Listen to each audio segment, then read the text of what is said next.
مجھے آپ بتائیے ہمیں آخرت پر، ہمیں قیامت میں اٹھائے جانے پر، ہمیں قبر کے عذاب پر کہاں بھروسہ ہے؟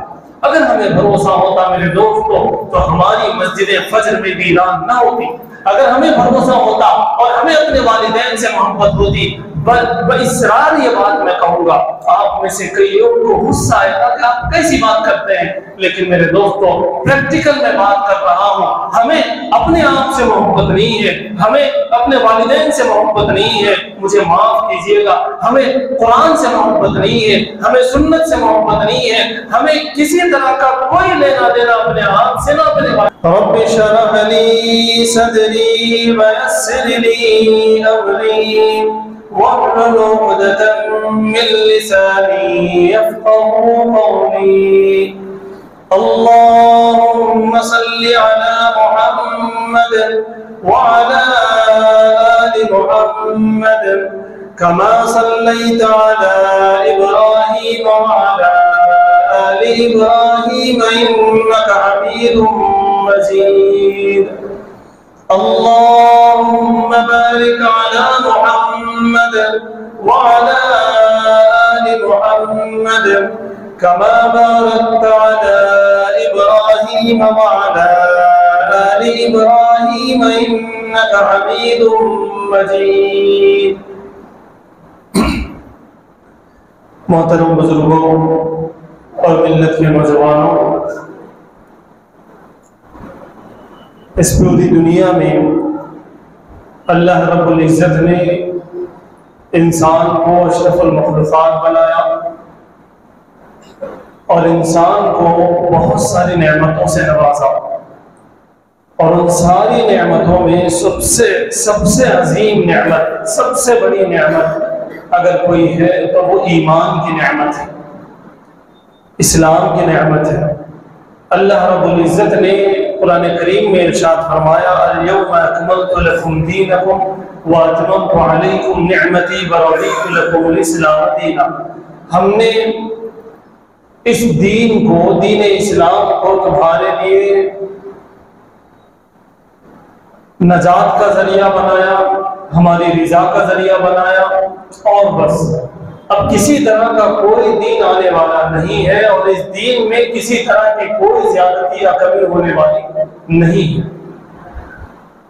اور اسی طرح قرآن کریم کی بہت ساری آیتیں ہیں اور بہت ساری صورتیں ہیں جن میں ایمان کے باقی رہنے کے لیے خاص طور سے 3 عقیدے بتائے گئے ہیں۔ ان میں سے سب سے پہلا عقیدہ جو ہے وہ توحید کا ہے۔ اکثر قرآن کریم کی صورتوں میں جو خلاصہ مفسرین نے بیان کیا ہے اس کے اندر 3 چیزیں خاص طور سے ہیں۔ ان میں سے سب سے پہلی چیز ہے توحید، اللہ پر ایمان لانا، اللہ پر بھروسہ کرنا، ساری چیزیں کرنے والی ذات اللہ کی ہے، موت اور حیات اللہ کے ہاتھ میں ہے، عزت اور ذلت اللہ کے ہاتھ میں ہے، سارے جہان کا کرتا دھرتا جو ہے، ساری چیزوں کو کرنے والی ذات اللہ کی ہے۔ یہ توحید ہے۔ یہ ہر قرآن کریم کے ہر سورے میں تقریباً یہ چیز بتائی گئی۔ اور دوسرا عقیدہ جو قرآن کریم کے اندر بتایا گیا وہ رسالت کا ہے، حضور پاک صلی اللہ علیہ وسلم کو آخری رسول جاننا، آخری نبی ماننا، اور حضور پاک صلی اللہ علیہ وسلم کے طریقے میں کامیابی ہے اس بات کو جاننا اور اس پر عمل کرنا۔ یہ بنیادی عقیدہ ہے رسالت۔ ایک ہوئی توحید اور دوسرے ہے رسالت۔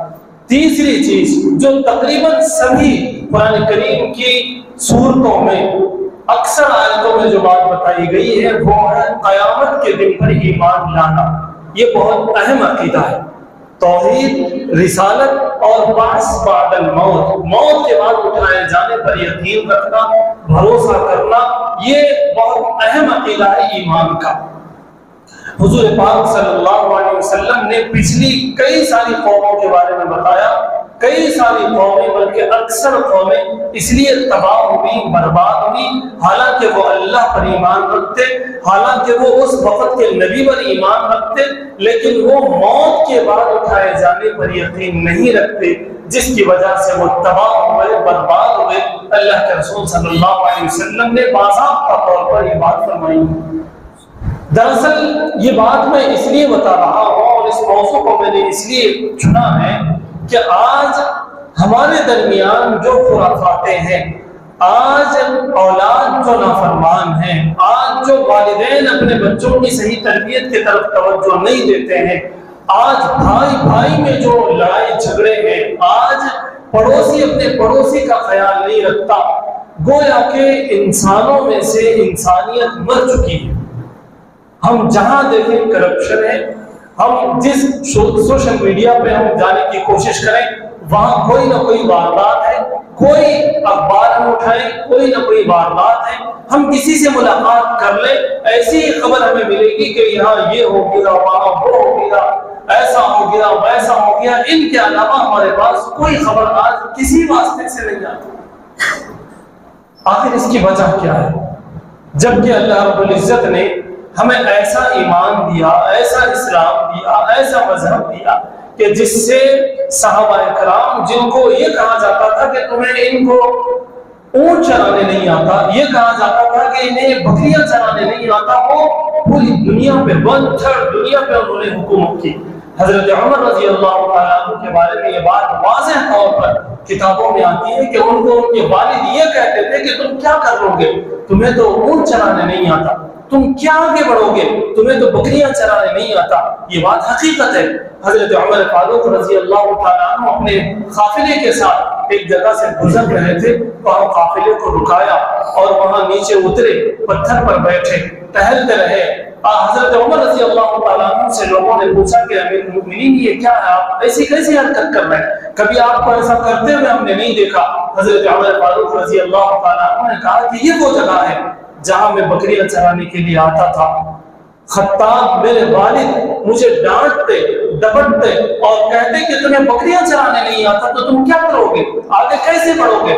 اور اس وہ وقت تھا جب حضرت عمر رضی اللہ تعالیٰ پوری دنیا پہ اپنا قبضہ کیے ہوئے تھے۔ کہا جا سکتا ہے کہ پوری دنیا ون تھرڈ دنیا پہ حضرت عمر رضی اللہ تعالیٰ بادلوں سے کہتے کہ جاؤ جہاں جانا ہے تم جاؤ، تمہارا جو عشر ہے وہ میرے پاس آئے گا، تمہارا جو ٹیکس ہے وہ میرے پاس آئے گا، چاہے تم جہاں جا کے برسو۔ ایسی حضرت عمر فاروق رضی اللہ تعالیٰ کی حکومت تھی۔ ایسے وہ ان کو کس چیز نے بنایا؟ ان کو قرآن نے بنایا، حدیث نے بنایا، دین اسلام نے ان کو کہاں سے کہاں تک پہنچایا۔ لیکن آج میرے دوستو ہمارا معاملہ کیا ہے اور کیوں ہے؟ آج چاہے ہم جس اسٹرکچر میں ہوں، ہم چاہے جس سوسائٹی میں ہوں، ہم چاہے جس پوزیشن میں ہوں، لیکن آپ یقین جانیے 99% معاملہ ہم مسلمانوں کا یہ ہے کہ ہم کرپٹڈ ہیں، ہم کرپشن کا شکار ہو چکے ہیں۔ ہم اس سسٹم میں ہیں کہ جس سسٹم میں جو ہے کرپشن ہو، جہاں دھاندلیاں ہو وہاں ہمارے لوگ موجود ہیں، چاہے عمر کے جس مرحلے میں ہو، چاہے کسی سوسائٹی کے کسی عہدے پر ہو، چاہے ہم کہاں ہو، لیکن ہمارا معاملہ یہ ہے۔ مجھے بتانا یہ ہے کہ آخر یہ کیوں ہے؟ یہ اس لیے ہے، اللہ رب العزت ارشاد فرماتے ہیں فَمَا يُكَذِّبُكَ بَعْدُ بِالدِّينِ، اے لوگوں تمہیں آخرت پر ایمان لانے سے کس چیز نے روکا ہے، تمہیں کس چیز نے مجبور کیا ہے کہ تم بھروسہ نہیں رکھتے کہ کل قیامت کے دن اٹھایا جائے گا، قبر کے اندر تم سے سوال ہو۔ آپ کے من میں یہ بات چل رہی ہوگی کہ بھئی ایسا کون سے مسلمان ہے، ایسا کون سا مسلمان ہے جو آخرت پر ایمان نہیں رکھتا، جو آخرت پر بھروسہ نہیں رکھتا، جو قبر کے عذاب پر بھروسہ نہیں رکھتا۔ میرے دوستو میں بھی پروف کروں گا، آج کے سارے مسلمان ممکن ہے میں اور آپ بھی اس میں شامل ہوں، ہمیں آخرت پر کوئی بھروسہ نہیں ہے، ہمیں قبر کے عذاب پر کوئی بھروسہ نہیں ہے، جس کی وجہ سے میرے دوستو ہم سے یہ باتیں ہو رہی ہیں، ہم سے یہ کام ہو رہے ہیں۔ میں آپ کو ایک مثال کے ذریعے سے سمجھاؤں۔ اگر کسی نوجوان کو یہ کہا جائے کہ تمہارے والدین کو سب کے سامنے کھڑا کیا جائے گا اور انہیں بے عزت کیا جائے گا، انہیں تماچے مارے جائیں گے، انہیں دھکے دیے جائیں گے، تو آپ بتائیے کیا کوئی نوجوان اس بات کو برداشت کرے گا؟ اگر اس کے اندر عقل سلیم ہوگی، اگر وہ اپنے والدین سے محبت رکھتا ہوگا، اگر انہیں اپنے والدین کا کچھ تو لحاظ ہوگا، تو کیا وہ ایسی حرکت ہونے دے گا اس کے جیتے جی؟ وہ لڑ جائے گا، وہ بھڑ جائے گا، لیکن وہ اپنے والدین کی بے عزتی ہونے نہیں دے گا۔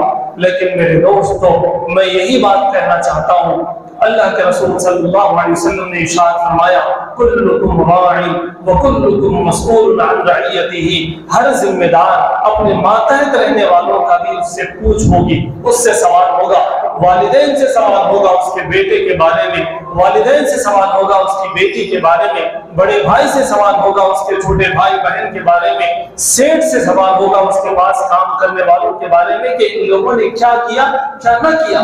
کل قیامت کے دن میرے دوستوں ہمارے نگاہوں کے غلط استعمال کرنے سے ہمارے والدین کو سزا دی جائے گی، ہمارے زبان کے غلط استعمال کرنے کی وجہ سے ہمارے والدین کو سزا دی جائے گی، ہمارے موبائل کے غلط استعمال کرنے کی وجہ سے ہمارے والدین کو سزا دی جائے گی، ہمارے پڑوسی کو ستانے کی وجہ سے ہمارے والدین کو سزا دی جائے گی، ہمارے زمین کے قبضہ کرنے کی وجہ سے ہمارے والدین کو سزا دی جائے گی۔ اور وہ سزا کہاں دی جائے گی؟ بڑے اسکرین پہ سب کو بتا دیا جائے گا۔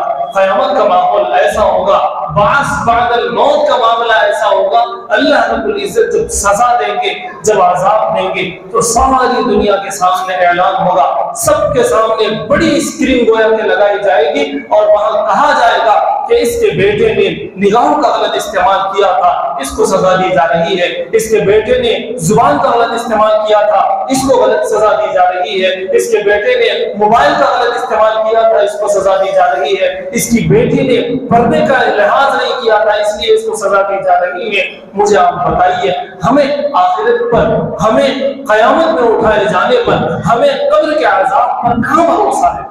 اگر ہمیں بھروسہ ہوتا میرے دوستوں تو ہماری مسجد فجر میں ویران نہ ہوتی، اگر ہمیں بھروسہ ہوتا اور ہمیں اپنے والدین سے محبت ہوتی، بإصرار یہ بات میں کہوں گا، آپ میں سے کئی لوگوں کو غصہ آئے گا کہ آپ کیسی بات کرتے ہیں، لیکن میرے دوستوں پریکٹیکل میں بات کر رہا ہوں، ہمیں اپنے آپ سے محبت نہیں ہے، ہمیں اپنے والدین سے محبت نہیں ہے، مجھے معاف کیجئے گا، ہمیں قرآن سے محبت نہیں ہے، ہمیں سنت سے محبت نہیں ہے، ہمیں کسی طرح کا کوئی لینا دینا اپنے آپ سے نہ اپنے والدین سے۔ ہم یہ کہتے ہیں کہ ہمیں تو بس دنیا کی زندگی سے مطلب ہے، ہم یہ کہتے ہیں کہ بھائی ہمیں تو بس نگاہوں کو لذت آئے اس سے ہمیں مطلب ہے، کانوں کو مزہ آئے اس سے ہمیں لذت ہے، ہمیں کھانے میں مزہ آئے، پینے میں مزہ آئے، زندگی گزارنے میں مزہ آئے، پہننے میں مزہ آئے، بس اس کے علاوہ تو ہمارا کوئی اور مقصد دنیا میں نہیں ہے۔ جبکہ اللہ رب العزت نے صاف ارشاد فرمایا وَمَا خَلَقْتُ الْجِنَّ وَالْإِنسَ إِلَّا لِيَعْبُدُونِ کہ ہم نے انسانوں کو صرف اور صرف اپنی عبادت کے لیے پیدا کیا۔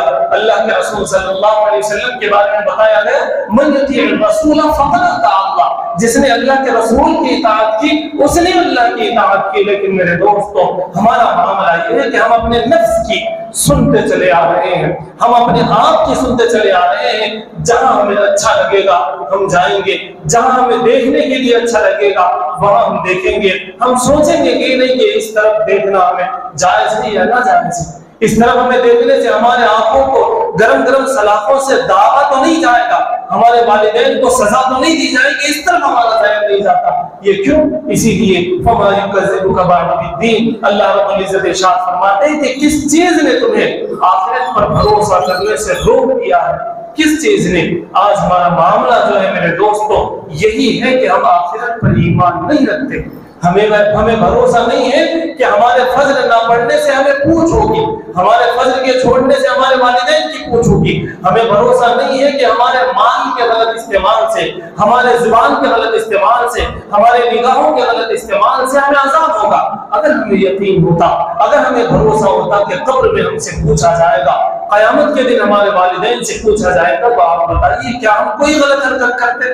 آج جتنا کرپشن دنیا کے اندر مسلمانوں کے اندر موجود ہے، جتنی الٹی سیدھی چیزیں ہم مسلمانوں کے اندر موجود ہیں، اس کی ایک اہم وجہ یہ ہے کہ ہم نے آخرت پر سے بھروسہ ختم کر دیا ہے، ہمیں یقین نہیں ہے، ہمیں بھروسہ نہیں ہے کہ ہمیں قبر میں پوچھا جائے گا، ہم سے سوال ہوگا اور اس کا ہمیں جواب دینا پڑے گا۔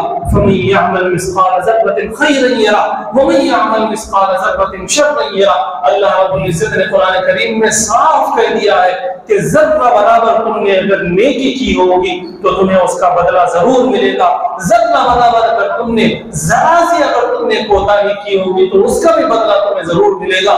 میرے دوستوں ایک ایک قطرے کا حساب ہوگا، ایک ایک لمحے کا حساب ہوگا، ایک ایک نگاہ کا حساب ہوگا، ہم بھی گھسیٹے جائیں گے اور ہمارے والدین بھی گھسیٹے جائیں گے۔ اس لیے بڑوں سے گزارش ہے کہ وہ اپنے بچوں کی اچھی تربیت کرنے کی کوشش کریں۔ ان سے پوچھ ہوگی، باضابطہ پوچھ ہوگی کہ انہوں نے نمازیں کیوں چھوڑی، یہ تمہاری اولاد تھی، انہوں نے نگاہوں کا غلط استعمال کیوں کیا؟ آپ سے پوچھا جائے گا کہ انہوں نے پیسے کا غلط استعمال کیوں کیا؟ آپ سے پوچھا جائے گا کہ انہوں نے زبان کا استعمال غلط کیوں کیا؟ آپ سے پوچھا جائے گا کہ انہوں نے غلط دوستیاں کیوں کی، وقت ضائع کیوں کیا؟ میرے دوستو، وہ کون ہے جو ہر محلے میں چبوتروں پر جو بچے بیٹھے ہوئے ملتے ہیں، 12 بجے مل رہے، 2 بجے مل رہے، 3 بجے تک بھی مل رہے، وہ کون ہے بچے؟ میرے اور آپ کے قوم کے بچے ہیں۔ کوئی بھی غیر مسلم وہاں موجود نہیں ہوتا۔ وقت کتنا ضائع ہو رہا ہے، کیا اس وقت کو ضائع کرنے کا حساب ہم سے نہیں لیا جائے گا؟ ہم سے نہیں پوچھا جائے گا؟ اللہ کے رسول صلی اللہ علیہ وسلم کا حکم یہ ہے کہ عشاء کی نماز کے بعد اگر کوئی دینی مشغلہ ہے تو ٹھیک ہے، ورنہ تو فوراً سو جائیں۔ جتنے بچے چبوتروں میں بیٹھے ہوئے ہیں، اپنا وقت ضائع کر رہے ہیں، وہ سب اپنے والدین کو بھی گھسیٹیں گے اور خود بھی جہنم میں جائیں گے۔ بڑا عذاب ان کے ساتھ ہوگا۔ وہ بچے کون ہیں؟ ہمارے ہی بچے ہیں۔ میں آپ سے گزارش کرتا ہوں کہ ان کی تھوڑی پکڑ کے سمجھائیں، ان کو سمجھانے کی کوشش کریں، 1 سے 10 مرتبہ سمجھائیں۔ کیا آپ نے نہیں سنا کہ اللہ کے رسول صلی اللہ علیہ وسلم ایک گھر پر 70 مرتبہ اور اس سے زائد مرتبہ گئے اور سمجھانے کی اللہ کے رسول صلی اللہ علیہ وسلم نے کوشش کی؟ ہم بھی ان کی امت ہیں۔ اب کوئی نبی آنے والے نہیں ہے، نبیوں والا کام اب ہمیں کرنا ہے۔ ہمیں دعوت کا کام کرنا ہے، ہمیں اصلاح کا کام کرنا ہے، ہمیں انسانیت کا کام کرنا ہے، لوگوں کو چبوتروں سے بچانا، مسجد کی طرف لانا، لوگوں کو نافرمانیوں سے بچانا، فرمانبرداری کی طرف لانا، والدین کی نافرمانی سے بچانا، فرمانبرداری کی طرف بلانا، لوگوں کو ستانے سے بچانا، لوگوں کے راحت کا سامان کرنے کی کوشش کروانا۔ میرے دوست، یہ میری اور آپ کی ذمہ داری ہے۔ اگر ہم نے یہ کیا اور لوگوں کو صحیح راہ پر لانے کی کوشش کی اور انسان کو انسان بنانے کی کوشش کی، تو پھر انشاءاللہ ہم بچیں گے۔ ورنہ تو میرے دوستو، ہم میں سے ہر ایک، کوئی کسی کا والد ہے، کوئی کسی کا بھائی ہے، کوئی کسی کی بہن ہے۔ میرے دوستو، ہر طرف سے ہم جھگڑے ہوئے ہیں۔ کلکم راع وکلکم مسئول عن رعیتہ، ایک ایسی حدیث مبارکہ ہے کہ اس کی وجہ سے کوئی بچنے والے نہیں ہے۔ اگر میرا بھائی غلط ہے تو مجھ سے پوچھا جائے گا، میرا بیٹا اور بیٹی غلط ہے تو مجھ سے پوچھا جائے گا، میرے والدین غلط روش پر ہیں، غلط کام کر رہے ہیں، مجھ سے پوچھا جائے گا، میرے پڑوسی اگر غلط رویے میں ہیں تو مجھ سے پوچھا جائے گا، میرے رشتہ دار اگر غلط ہے، نماز چھوڑتے ہیں، بے نمازی ہے، مجھ سے پوچھا جائے گا۔ ہر کوئی اگر یہ دھیان میں رکھے کہ مجھے بھی سدھرنا ہے اور میرے سے جتنے ریلیٹڈ لوگ ہیں ان سب کو سدھارنے کی کوشش کرنا ہے۔ کیوں؟ اس لیے کہ تاکہ ہم قیامت کے دن بچیں، قیامت کے عذاب سے بچیں، تو پھر انشاءاللہ پورا معاشرہ سدھر جائے گا، سب نمازی ہو جائیں گے، سب نگاہوں کے صحیح استعمال کرنے والے ہو جائیں گے، سب زبان کا صحیح استعمال کرنے والے ہو جائیں گے، سب انسانیت کے سانچے میں ڈھل جائیں گے، انسانیت برپا ہوگی۔ اللہ تعالیٰ سے دعا ہے کہ اللہ تعالیٰ ہمیں قیامت کے دن کے قائم ہونے پر یقین رکھنے اور اس عذاب سے بچنے کی توفیق عطا فرمائے۔ وآخر دعوانا الحمدللہ رب العالمین۔